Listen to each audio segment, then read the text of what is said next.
굉장히 많은 감동과 또 우리 팀원들의 준비된 땀들이 또 이번 선교지 깜뽕참에 하나님 기름 부어 충만케 하셨다고 믿습니다. 보셨다시피 짧은 6분의 영상으로 준비되어졌지만 열심히 했습니다. 이제 열심히 한 분들 중에 특별히 이번 우리 일주일의 사역 속에서 제가 볼 때 참 은혜가 많고 참 열심히 하셨다라고 하는 두 분을 제가 요청을 해서 오늘 이 시간에 그 사역의 간증들을 함께 나누도록 하겠습니다. 먼저 우리 어려 선교팀의 우리 신혜숙 권사님 나와서 말씀을 나누겠습니다. 네, 함께 할 수 있게 해주신 주님의 은혜에 감사드립니다.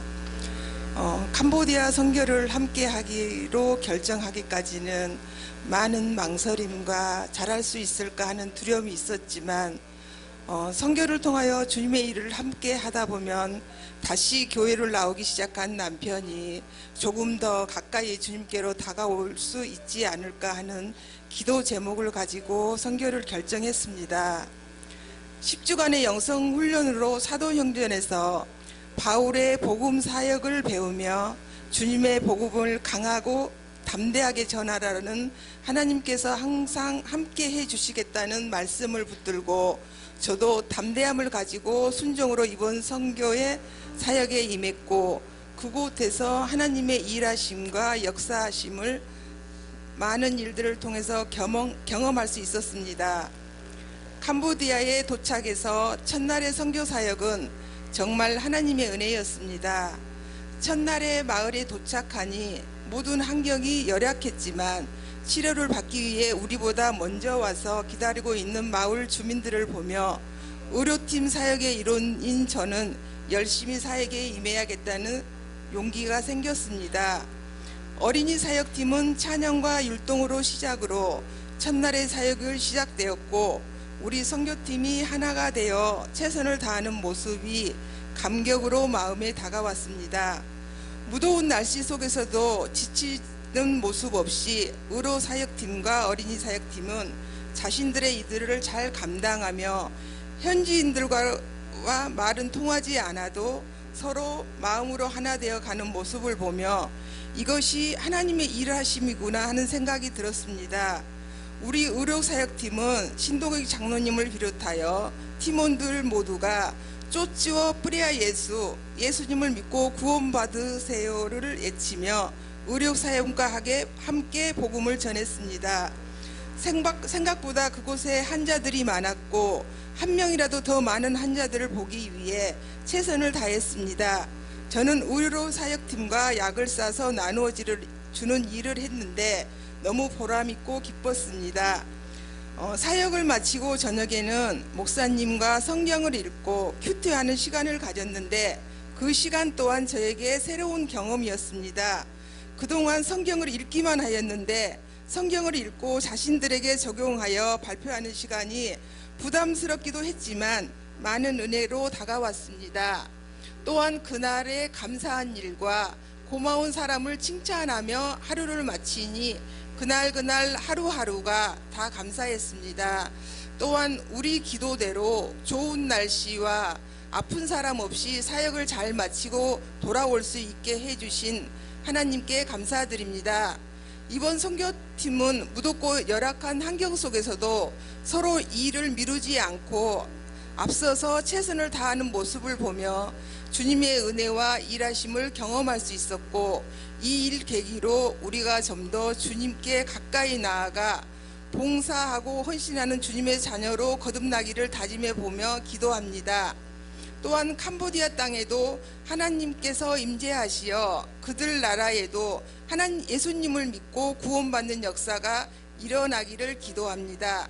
이 사역을 동참할 수 있도록 제게 은혜 주신 하나님께 모든 영광을 드립니다. 감사합니다. 감사합니다.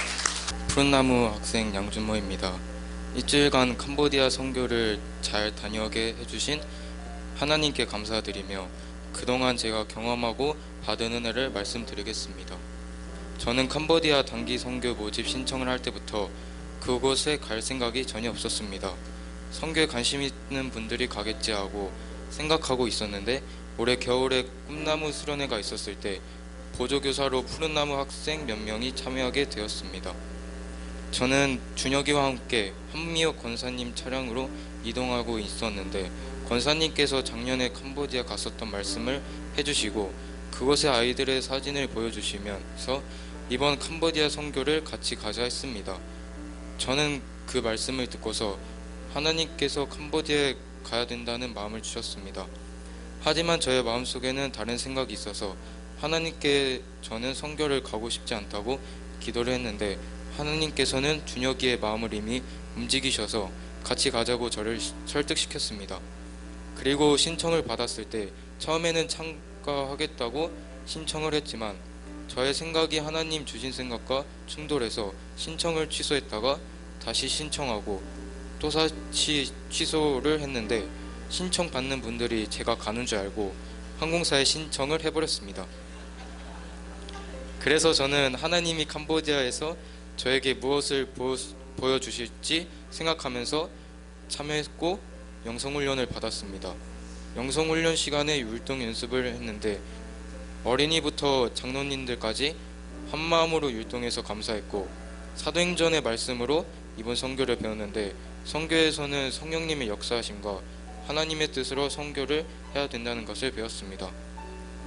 캄보디아에서는 매일매일 우리나라의 시골보다 시골인 곳에서 지평선과 항상 맑은 하늘과 자연을 보고 하나님이 세상을 창조하시고 보기 좋으셨다는 말씀이 더 많이 와닿았고 캄보디아에서 식사를 할 때 입에 맞지 않을까 걱정을 했는데 선교사님이 맛있는 거 많이 해주셔서 감사했고 벌레가 많다고 들어서 걱정했지만 제가 생각한 것보다는 없어서 감사했습니다.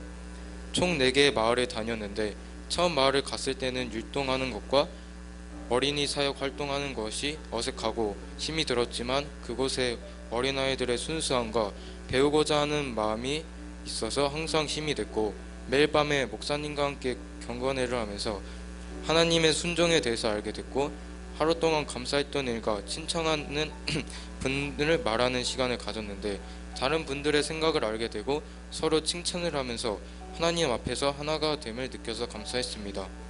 그리고 선교센터 학생들에게 오카리나와 컵타를 가르쳤는데 제가 컵타를 가르치다가 갑자기 떠오른 생각이 있는데 작년 성탄절 예배 때 발표로만 했던 컵타가 캄보디아에서도 컵타를 가르치는 것이 하나님의 계획이었다는 것을 알고 감사했습니다.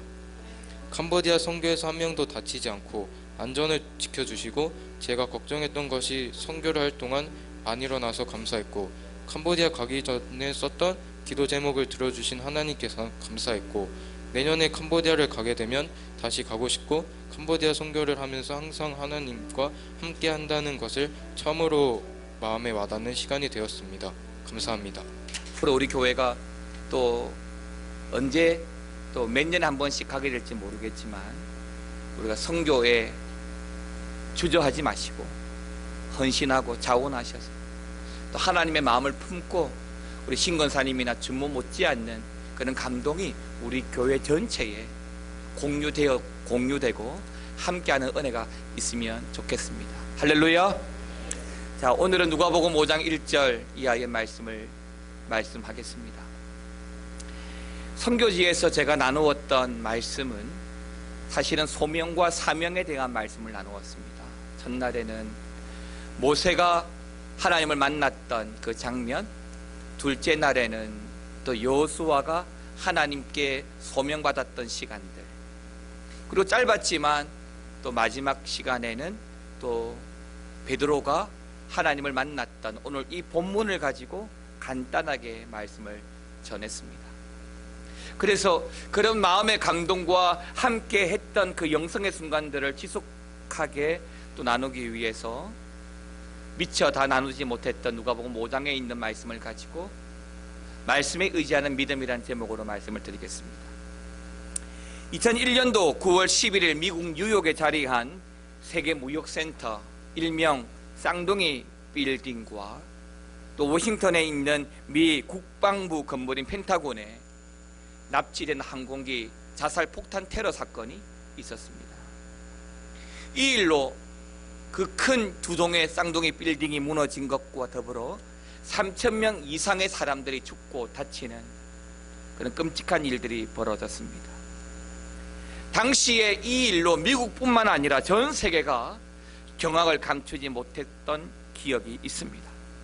그런데 이 사건이 발생하자마자 정말 많은 사람들이 성경을 사보기 시작했습니다. 그래서 짧은 기간이었지만 당시 대비 약 42% 이상의 성경이 새롭게 판매가 되고 많은 사람들이 말씀을 찾게 되는 시간이 있었습니다. 그러니까 도무지 사람의 생각으로는 이해할 수 없고 사람의 생각으로는 그 해답을 찾을 수 없는 급박한 상황에 이르게 될 때에 사람들은 하나님의 말씀을 찾고 하나님을 의지할 수밖에 없습니다. 그런데 다시 1년이 지난 후에는 그 사람들이 또다시 원래대로 돌아가 버렸습니다. 1년이라는 세월은 아픔을 잊게 해준 보약이 되기도 했지만 다시 의지하던 그 말씀을 잊어버리고 분주한 세상으로 돌아가 버리게 했던 것입니다. 자, 이런 상황을 보면서 사무엘상 3장의 어린 사무엘이 기억이 납니다. 그 어린 사무엘이 제사장 엘리의 집에서 그 제사장을 섬길 때에 하나님의 말씀이 이 시대가 희귀한 시대였다고 3장 1절은 말씀해 주고 있습니다. 말씀이 희귀한 시대, 즉 하나님이 역사하지 않는 시대, 하나님의 말씀이 보이지 않는 시대였습니다. 하나님 앞에 우리가 잠잠하고 우리가 침묵하고 살아가야 하지만 오히려 하나님이 침묵하시던 때였습니다. 그러면 어떻게 될까요? 어떻게 될까요? 여러분, 하나님이 침묵하시면 그때는 우리에게는 위기가 됩니다. 그때는 우리에게 불행이 됩니다. 잠언 29장 18절 말씀을 보게 되면 묵시가 없으면 백성이 방자히 행하거니와 라고 했습니다. 말씀이 없으면 백성들은 하나님을 떠납니다. 말씀을 잃어버리면 백성들은 하나님을 잃어버립니다. 세상에서 무서운 사람이 누구냐면 말 없는 사람, 침묵하는 사람입니다. 내가 잘못했는데 차라리 꾸짖고 차라리 벌을 주면 덜할 텐데 내가 잘못했는데도 불구하고 아무 말 하지 않고 침묵하고 있으면 그것은 큰 소리로 나무라는 것보다 더 무서운 것이죠. 하나님의 말씀이 없으면 우매한 사람들은 우리 하나님이 인정해 주시는 모양이다, 우리 하나님이 내 인생을 이해해 주시는 모양이다 라고 마음을 놓습니다. 그리고 교만에 빠지지요. 그리고 자기 마음대로 살아갑니다. 그러나 여기에서 이 하나님의 침묵은 여러분 더 이상 말씀하지 않겠다는 것입니다. 더 이상 돌보지 않고 인도하지 않겠다는 것입니다. 더 이상 우리의 인생을 책임지지 않겠다는 것입니다. 때문에 말씀이 희귀한 그 시대는 영적으로 가장 암울한 시대고 위기의 시대가 되는 것입니다. 여러분, 사람도요, 좋든 안 좋든 밥을 먹어야 삽니다. 그러나 우리의 영혼은요, 말씀을 잘 먹어야 힘을 얻게 되는 것이라고 믿습니다. 이번 우리 제2기 캄보디아 단기 선교팀은요, 사실 목사인 제가 봐도 요령 피우지 않고 참 열심히 했습니다. 작년보다 몇 갑절은 더 열심히 했어요. 그도 그럴 수밖에 없는 게 작년은 정탐이라는 목적을 가지고 찾아갔고 이번에는 사역이라는 개념으로 찾아갔기 때문에 사실은 쉴 틈도 또 앉아 있을 틈도 제가 주지 않았습니다. 매일 아침 일찍이 일어납니다. 말씀과 찬양으로 시작하고 기도로 준비했습니다. 매일 4일 동안 오전, 오후 5시간, 6시간씩 땀 뻘뻘 흘리면서 하루에 옷도 몇 번 갈아입으면서 그 무더운 날씨 속에서도 참 열심히 준비한 사역들을 잘 해주었습니다. 의료팀은 의료팀대로, 또 어린이팀은 어린이팀대로. 그런데 이렇게 수고한 우리들에게 많은 것 중에 가장 힘이 되는 것들 중에 하나가 뭐였냐면 바로 음식이었습니다. 음식. 그 중에서도 과일이었습니다. 한국에서 비싸서 잘 못 먹는 거를 정말 여러 사람이 배불리 잘 먹었습니다. 물론 제가 유독 잘 먹었습니다만은 그렇게 먹어야, 또 먹어도 내일 힘을 내어서 열심히 일할 수 있으니까요. 그렇다고 맛있는 과일만 잘 먹은 것이 아닙니다.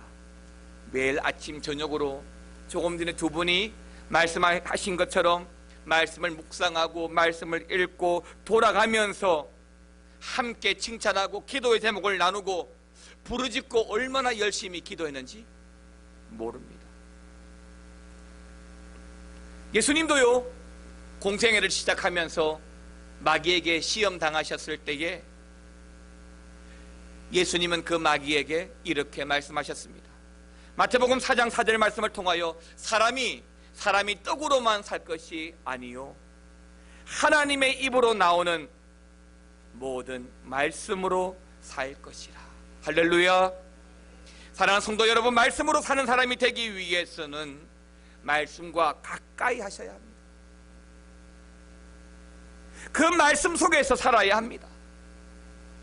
그 말씀을 꼭 붙잡고 그 말씀대로 살아야 할 줄 믿습니다. 위기 때의 말씀을 찾고 말씀을 의지하는 것이 바로 믿음이지요. 오늘 본문에도 보면 예수님이 가시는 곳곳마다 어떤 특징이 있다고요? 인산인해 정말 많은 사람들이 모여들었습니다. 이날도 정말 많은 사람들이 모여들었습니다. 예수님께서 게네사렛 호숫가에서 말씀을 전하라고 하시는데 바닷가에 모인 사람들에 의해서 떠밀려 오다가 어쩔 수 없이 증박되어져 있는 시몬 베드로의 배 위에 올라가서 바닷가에 모인 사람들에게 말씀을 전하게 되었습니다. 바로 그 배가 시몬 베드로의 배였고, 그리고 말씀을 다 하신 후에 예수님께서는 그 배의 주인공인 시몬에게 이렇게 말씀하셨습니다. 본문의 5장 4절 말씀 같이 한번 읽어보겠습니다. 시작.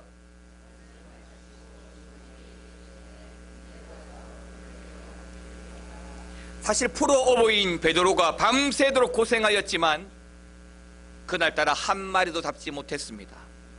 그랬다면 고기가 없는 겁니다.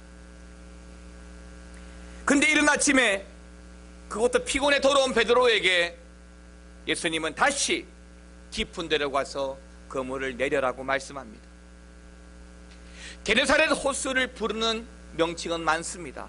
특히 우리가 많이 들었던 갈릴리 바다라고도 불리기도 하는데 그만큼 큰 호수이기도 하지만 역시 호수는 호수입니다. 그 호수에는 사실 깊은 곳에 고기가 살지 않습니다. 더군다나 이른 아침에 물때가 맞지 않습니다. 자, 그렇다면 도무지 이성적으로도 경험이나 상식에도 맞지 않는 말씀, 이해되지 않는 말씀, 불합리한 말씀을 예수님이 하고 있습니다. 바닷가에서 자라서 거칠 대로 거친 성격의 소유자인 베드로가 그럼에도 불구하고 다시 깊은 데로 가라는 그 말씀에 순종하는 그 모습 자체가 우리에게는 신기하기까지 합니다. 서기 200년경에 중세 교부 철학자 터툴리안이라는 사람은 믿음에 대해서 이렇게 말했습니다. 나는 불합리하기 때문에 믿는다. 내가 믿는 것은 불합리하기 때문에 믿는다 라고 말을 합니다. 내가 다 이해할 수 있는 것은 믿는 것이 아닙니다. 그냥 받아들이는 거예요. 그냥 고개만 끄덕거리면 됩니다. 성경에 나와 있는 오병이어의 기적도, 백부장의 하인도, 12년간 혈루증을 앓았던 그 여인이 고침받았던 것도, 믿음은 지식이나 경험이나 이치에 맞기 때문에 믿는 것이 아닙니다. 나에게 말씀하신 하나님을 신뢰하기 때문에, 그 하나님의 말씀을 의지하는 것입니다. 때문에 말씀을 찾고 의지하는 것이 참 믿음인 줄 믿으시기 바랍니다. 여러분들에게 나누고 싶은 말씀의 첫 번째는 여러분 말씀을 의지하고 살아가면 하나님의 기적을 맛보게 됩니다. 시편 19편 11절은 이렇게 말합니다. 주의 종이 이것으로 경고를 받고 이것을 지킴으로 상이 크다. 상이 크다고 말합니다. 말씀을 지키는 자가 하나님의 기적을 체험합니다. 말씀을 붙들고 살아가는 자가 하나님의 은혜를 받습니다. 하나님의 말씀 앞에 어떤 이유도 어떤 조건도 변명하지 않고 묵묵히 순종하는 사람이 세상이 알지 못하는 크고 비밀한 은혜를 받게 되어 있습니다. 베드로도, 혈루증의 여인도, 중풍병든 친구를 데리고 온 4명의 친구도, 백부장도 주의 말씀대로 믿었습니다. 때문에 그들은 기적을 체험합니다. 하루는 예수님께서 아직 공생애를 시작하시기 전이었지만 가나의 혼인잔치에 어머니와 함께 참여하게 되었습니다. 포도주가 떨어졌습니다. 예수님의 어머니 마리아가 포도주가 떨어져 동동거리는 그 하인들에게 이렇게 말하였습니다. 요한복음 2장 5절 말씀 같이 읽겠습니다. 시작.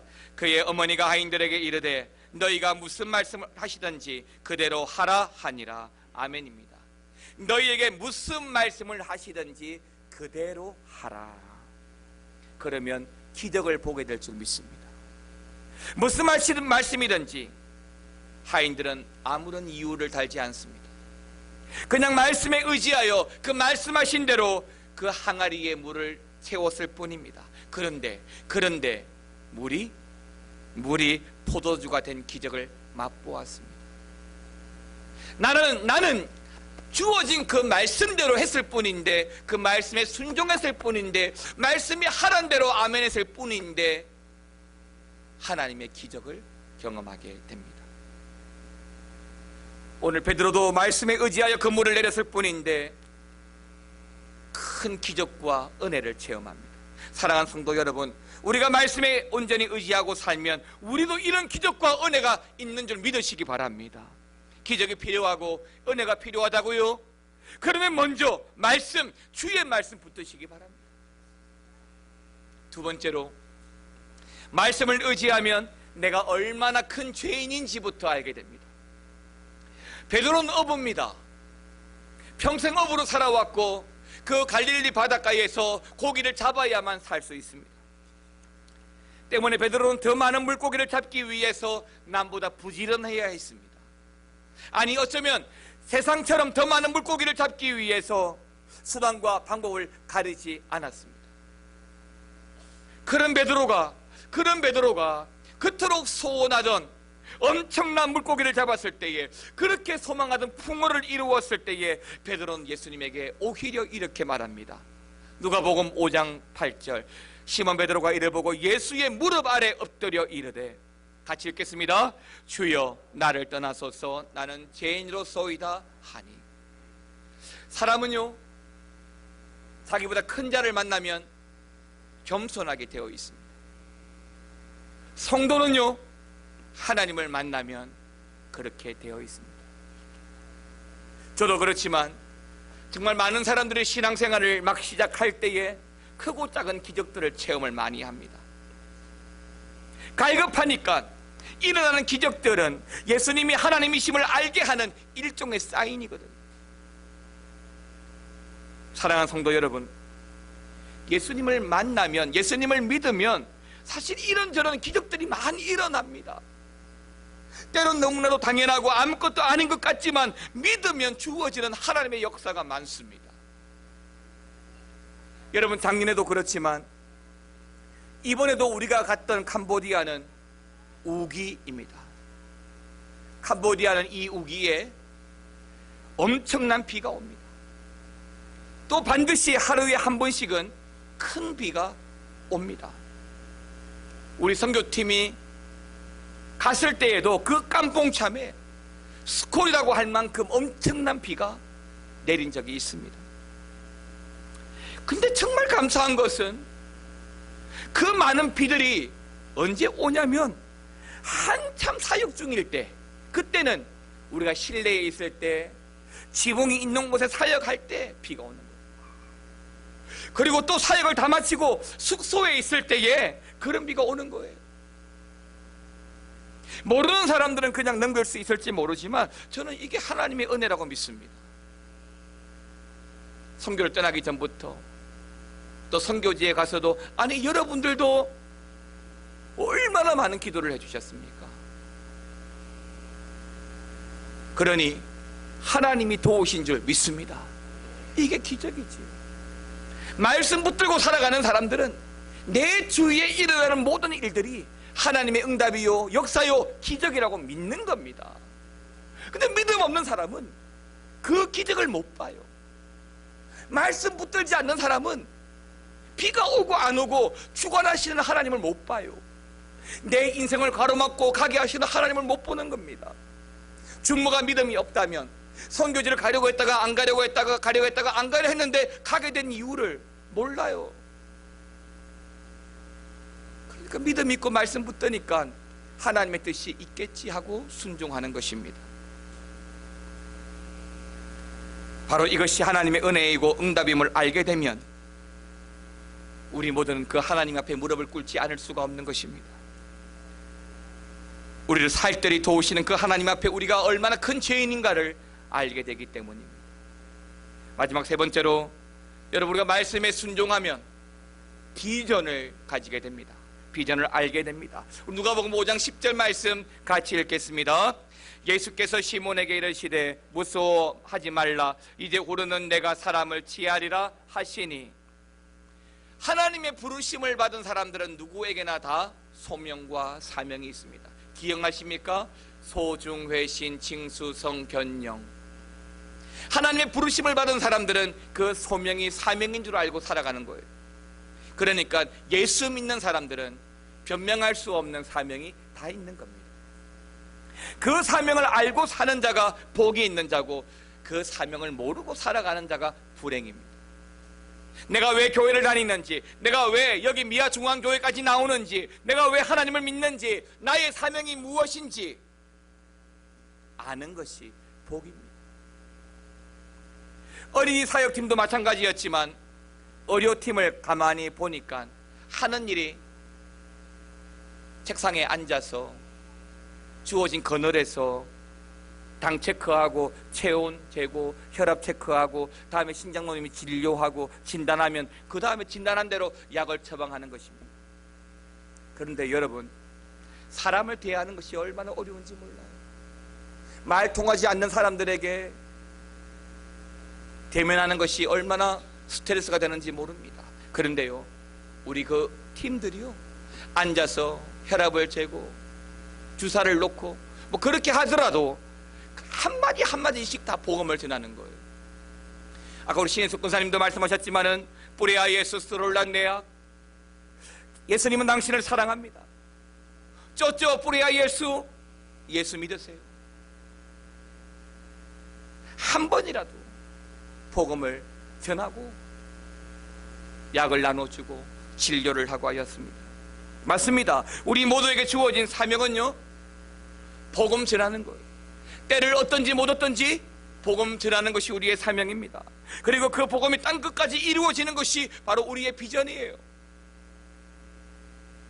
한 주를 연기하긴 했지만 우리는 대각성 전도 집회를 앞두고 있습니다. 전도 대상자 작정의 시간이 있습니다. 여러분, 알지 못하는 영혼들에게 우리가 가서 복음을 전하고 또 우리에게 주어진 탤런트를 나누고 왔습니다. 우리의 친구, 우리의 이웃, 우리의 가족들이 있습니다. 그들을 복음으로 초청하는 것은 너무나 당연한 일이 아닙니까? 여러분, 복음 전하는 것이 우리의 사명인 것을 믿고 기도하시고, 우리 9월 첫째 주일에 한 명도 빠짐없이 작정에 참여해서 이번 11월 달 대각성 전도 집회에도 하나님의 그 사명 감당하고 하나님의 비전을 꿈꿀 수 있는 우리 교회와 여러분 되시기를 주의 이름으로 축원합니다. 베드로는 이제 완전히 바뀌었습니다. 더 이상 숫자에 관심이 없습니다. 내가 잡은 물고기 숫자에 관심이 없습니다. 돈에만 관심이 있고 세상에서의 만족에만, 출세와 성공에만 관심이 있던 사람이었습니다. 그러나 이제는 주님께만 관심이 있습니다.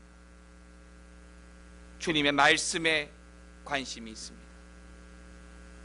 어부 베드로가 제자가 됩니다. 수제자가 됩니다. 때문에 베드로는 모든 걸 버려두고 말씀 쫓아 예수님을 따라갑니다. 누가복음 5장 11절 끝절 말씀 같이 읽어보겠습니다. 시작. 그들이 베드로를 육지에 대고 모든 것을 버려두고 예수를 따르니라. 말씀에 의지하여 살면 우리 주님이 우리 마음의 생각과 뜻을 감찰하시고 역사하실 거라고 믿습니다. 하나님의 말씀이 우리의 비전이 되고 예수님의 그 성품이 우리 인생의 인격이 되어지도록 여러분 말씀 의지하고 사셔야 합니다. 그 말씀을 의지하는 것이 믿음인 줄 믿고 그 믿음으로 하나님의 기적을 체험하고 살아가시기를 주의 이름으로 축원합니다. 함께 찬양하겠습니다.